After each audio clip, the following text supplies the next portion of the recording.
what's going on, guys? James here, bringing you another YouTube video, and finally, the WWE has beaten NXT in terms of having a better pay-per-view on the main roster.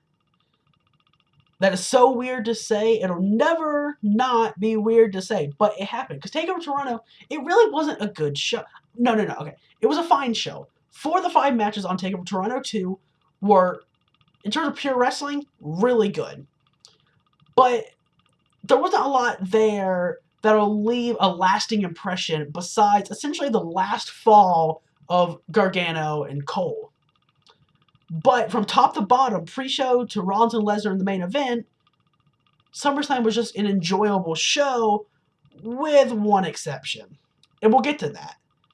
So, and of course, I didn't do my thoughts video on TakeOver Toronto 2 because I just really didn't enjoy the show. But here we go. Let's start talking about SummerSlam. As I will say right away, I went an impressive 9-3 after going 3-2, so still a positive record with TakeOver Toronto 2.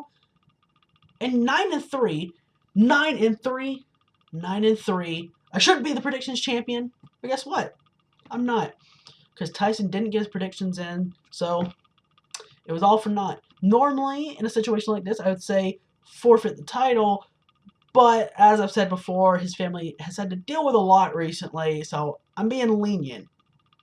But, Tyson, if you're watching this, listen here. Look right in my eyes. I went 9-3. That's very impressive. And you know I'm coming for that title. But, let's start with the pre-show. Let's run down the show real quick. So, first thing to talk about is Drew Gulak, Oney Lorcan, Cruiserweight title. I can't say too much about this match.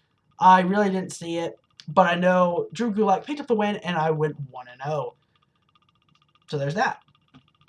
Then we had Buddy Murphy and Apollo Crews. I predicted Buddy Murphy to win, and Buddy Murphy did win. Though it was not a clean win by any means, as he won by DQ, as, of course, he accused Rowan, Eric Rowan, of attacking Roman Reigns on SmackDown.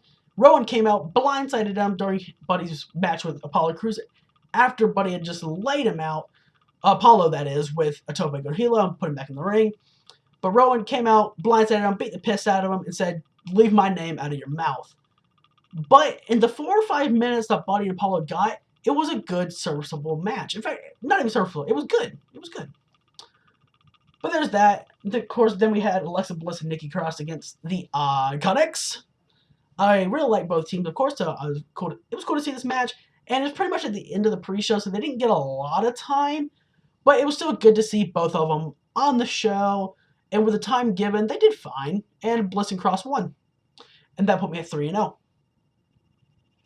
Then, of course, let's talk about one last thing. So Elias came out. He was running down the crowd. And he was saying some, things that absolutely were awful to the Toronto crowd. And they reacted accordingly. But out of nowhere, you just hear, "You think you know me?" Metalangus by Alter Bridge starts playing, blaring through the arena. Edge comes out. Yeah. One thing I will say, this man Edge, he did the full gimmick on the ramp, no pyro. And they had pyro during the show. I felt so bad because, there are some entrances that are just not the same without pyro. And Edge's is one of them. It's like if Shawn Michaels did his thing at the top or on the ramp, where it's he prays quickly, does that, and then no pyro will come up. It's what? He used to have special pyro for special Titantrons and stuff, when the pyro would go around the stage. But either way, that was a little bit annoying, but we got to see Edge, which is awesome. One of my favorite wrestlers of all time. He gets in the ring, and this has been pointed out by some other people. You can kind of see on his face he's a little nervous about something. But he just out of nowhere just spears Elias. And I literally screamed out, I was so shocked. Because, that's the first physical thing that Edge has done in a wrestling ring since he retired in 2011. Minus when the whole John Cena Seth Rollins feud in 2015, where like Edge was in the ring and he had like either Big Show or Kane like pinning him down, and it was like he was planning on curb stomping him. I mean, but that wasn't necessarily physical on his part though.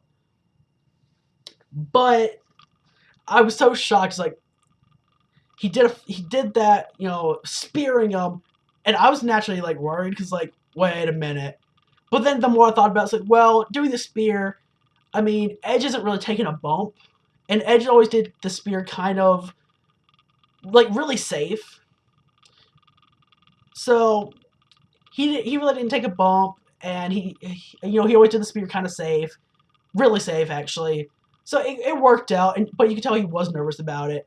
And once he did it, it's like just sigh of relief. You know, it felt good. You know, he got to hit Elias, you know, back up the Toronto crowd, hometown, and everything worked out. But it was a nice moment to see. And I've heard some people say, it's like, oh, maybe like potential Edge return. It's like, no.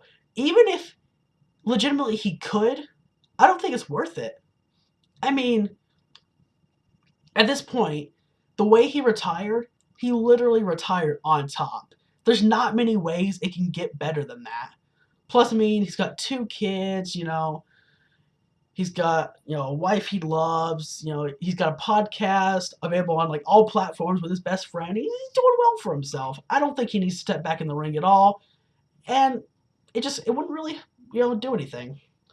I mean, plus, overall with his health, again, even if he could, I don't think it's worth it. I don't think it's worth taking the risk either.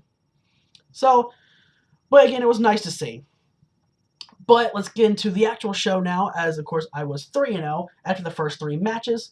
And we kick off the show, surprisingly, with Becky Lynch and Natalya for the Raw Women's title. Now, this match, of course, people were not excited about it. And of course, as I said in the predictions video, I tweeted out saying, in terms of actually having, you know, in terms of having an actual wrestling match, why are you people not excited for this? Come on, guys, this can be a banger or something like that. Of course, I'll put it off the screen so you can see it.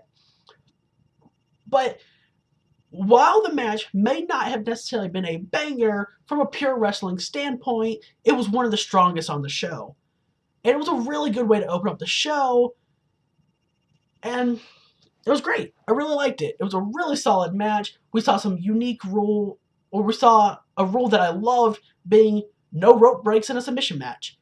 I love that, and it makes for some unique spots with submission. We saw a sharpshooter with Becky in the middle rope, and she was usually like clutching, banging on the ring post to no avail, just screaming out. You know, Natty was being kind of ruthless, you know, stuff like that. But again, you know my thing, I don't do like my own reviews of the show. People do that way better. I'm just giving my thoughts, and I really enjoyed the match. But after that, we had exactly what everyone expected with Goldberg and Dolph Ziggler. I mean, everyone had to have expected that this was going to be a squash, but I give them credit. I give WWE credit, because this match, if you even really want to call it that, was just stupid fun. It didn't last long at all, but it was stupid fun, and that's really all you can ask for Goldberg and Dolph Ziggler. As soon as Goldberg got in the ring, Dolph with a super kick, no sell from Goldberg, super kick again, another no sell, and by no sell I mean like Dolph wait for the pin and kick out at 1. Both times, but then catch him with a spear, and Dolph, he ended up getting hit with a spear 3 times, once in the match and then twice. He kept calling Goldberg back down and spearing him, and he looked really good actually, in terms of, because when you think about it, you know, every time he sold the spear, which Dolph he's always been a great seller, still is, but he looked like he got shot out of a cannon at times. It's like, he sold the spear very well. And I don't know. Dolph, I think, definitely looks kind of good from this, actually, because he refused to stay down. He shows perseverance that we know he has. So that's good. But, yeah, Goldberg, he obliterated him, came back after Dolph's like, "You're too scared to face me man to man. Get back here!" He did that twice, got speared. And yeah, it was stupid fun, and I liked it. 5-0.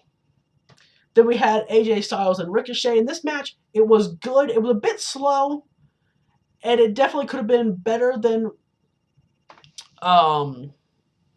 definitely given a little more time, and I felt like they were a little bit restricted in what they could do. I don't know why, but it was a bit slow. I liked it though because, so AJ went after the leg of Ricochet, and Ricochet, like, Jesus Christ, Ricochet sold the leg so well.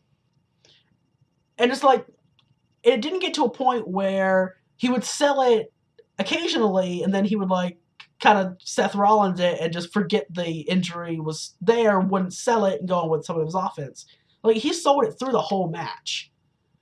In fact, there was a point where AJ had him in the calf killer. Ricochet was able to get out of it and turn it into an anaconda vice. It's just like CM Punk would do. He tried to, use his legs to kind of like bridge up a little bit to get a little more pressure, but he tried it and immediately fell back down and just tried to wrench back with his arms.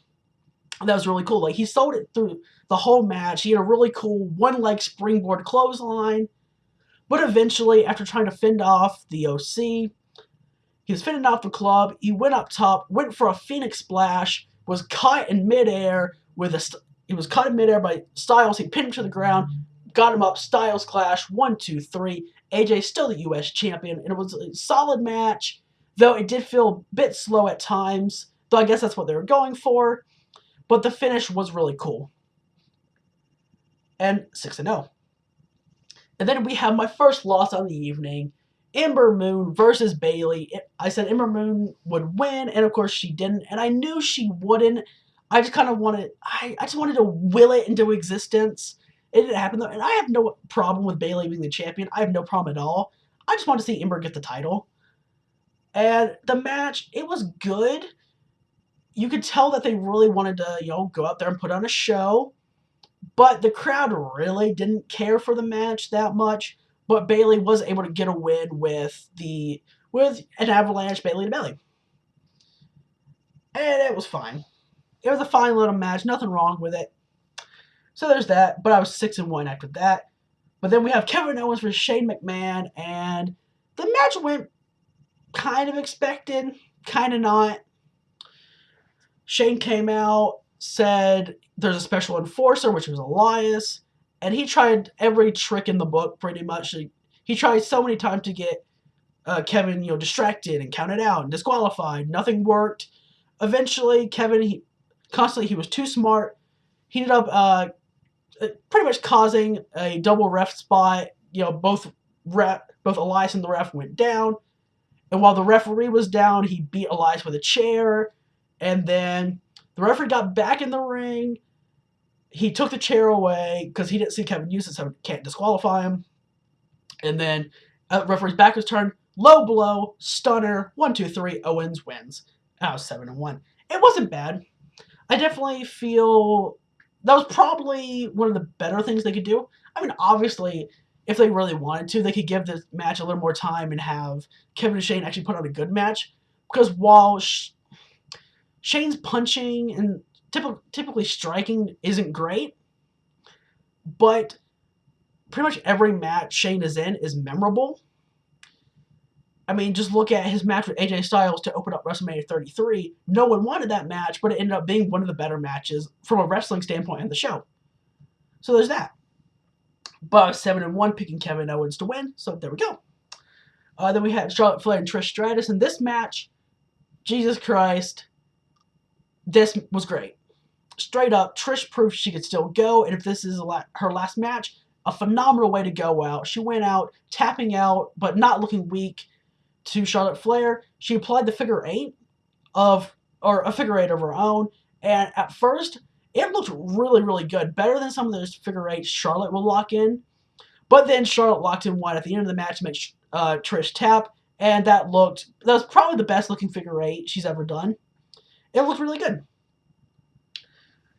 And it was a great match. I mean, if you want to hear, more in-depth thoughts about it, check out anyone in the YouTube wrestling community, and you can hear better thoughts on it. But it was a really solid match. I definitely recommend going to see this match in particular because, again, it was really good. In fact, I mean, both big women's matches on the show, well, Raw Women's title and then Charlotte Trish, both were really good and both worth a watch if you haven't seen the show yet. So I was 8-1, by the way, because I picked Charlotte to win. And then we have the one thing that was really the only disappointment on the show, and that's Kofi Kingston versus Randy Orton. So I predicted Kofi to win. I didn't necessarily have a problem if Randy did win, but I think storyline significance would prove that Kofi should have won. But what really happened is by the end of the match, Kofi looked more just kind of... He just looked really bad at the end of the match, honestly. Because, like, we saw an RKO out of nowhere. He caught him out of midair, RKO, but he ended up... Randy couldn't capitalize right away. Kofi fell to the floor. Randy got out of the ring. He saw Kofi's kids there, but for all it looked like to anyone watching was he went to pick Kofi up, saw his kids, looked at him, and as he went to pick Kofi up and put him back in the ring, Kofi snapped for some reason that we have no clue, and double count out, by the way. And then Kofi beat Randy's ass with a kendo stick. And then it hit Trouble in Paradise. It's like, okay, but if Randy was supposed to say something to his kids to incense Kofi Kingston, no one watching and no one in the arena heard it. So, again, Kofi just looks bad. He looks just really... I'm censoring myself here, but he just looks bad. So... And plus, it ended on a double count out. It's like, and I was actually watching the watch party that Pulse and Tubby were doing while I was watching the show. And I agree with everything they said about it in the sense that WWE needs to stop doing this. And they haven't done it in a while, but they should just, like, retire the, like, double count out finish and stuff like that. Because if you're going to do something like that, it'd be just better, and probably more people would be more satisfied with it if they just did, like, a time limit draw or something. Yeah, that's kind of a cop-out, but it's better than a double count-out. So I agree with that sentiment, and technically both lost, double count-out, so I took a loss on that. Went 8-2. But, I don't know. That was the one disappointing thing on the show, really. Everything else was serviceable. I mean, I wish Ember and Bayley would have had a bit more crowd reaction and would have got a little bit more time. But it was still a fine match. But this was just like, the match itself was just super slow. Nothing really spectacular about it. And then the finish was just crappy. So yeah. But then we had what everyone was looking forward to, let's be honest. We have The Fiend. Not even Bray Wyatt. They didn't even, like, commentary called him Bray Wyatt, but his entrance was just The Fiend. So it was The Fiend versus Finn Balor. And one thing that was actually really cool, during The Fiend's entrance, commentary did not say one word, which is really cool. And until the end of his entrance, when Cole just said, "The look on Finn's face says it all." And that works, actually. That was actually, when you think about it, that's actually a really nicely timed line from Cole. And it works.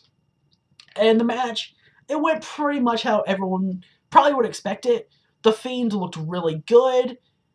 And, of course, on his gloves, one glove says hurt, and the other says heal. And he was going for the Sister Abigail. And, well, no, after, like, dominating Finn for a short time, he looks at his hands. It's like, almost like split personality thing. It's like, what am I doing? Trying to, like, see, is like, God, I need to be Bray Wyatt, but, like, the Fiend is taking over. But he fights it. It's like, he's going to go for Sister Abigail, the heel. Follow the heel.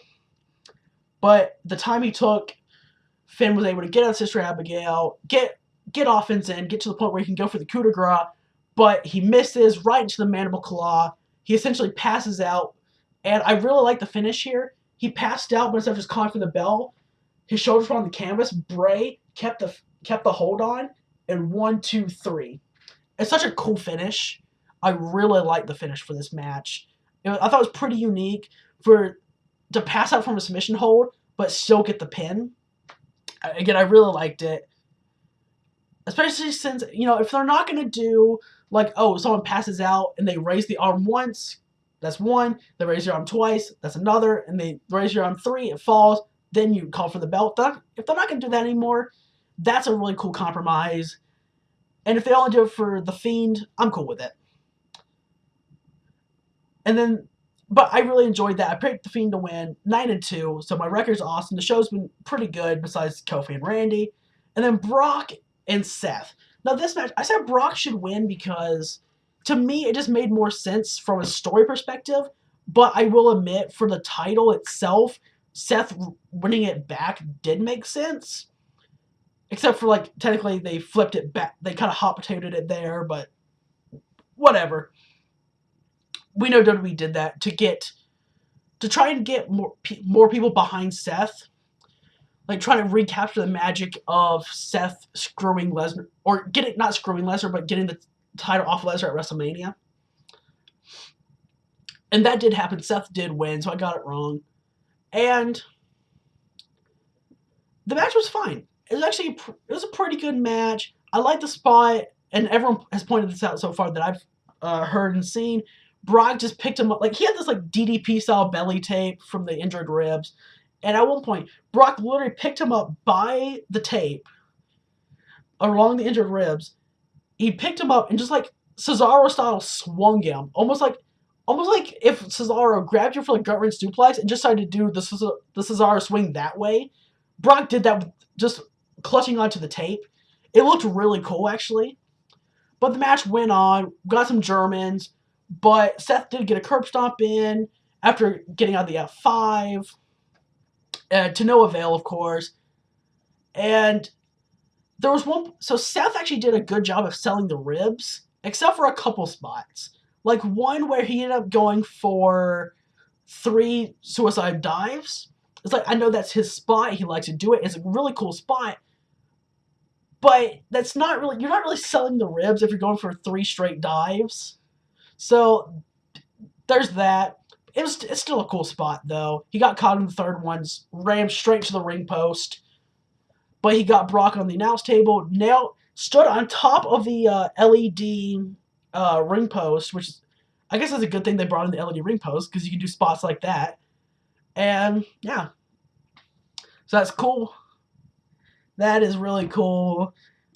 Stood on that frog splash from that to the Spanish announce table, because they had 3 announce tables and they still had to go for the Spanish one. That's just wrestling logic for you right there. I love it, actually. Sometimes traditions are awesome. But they did that.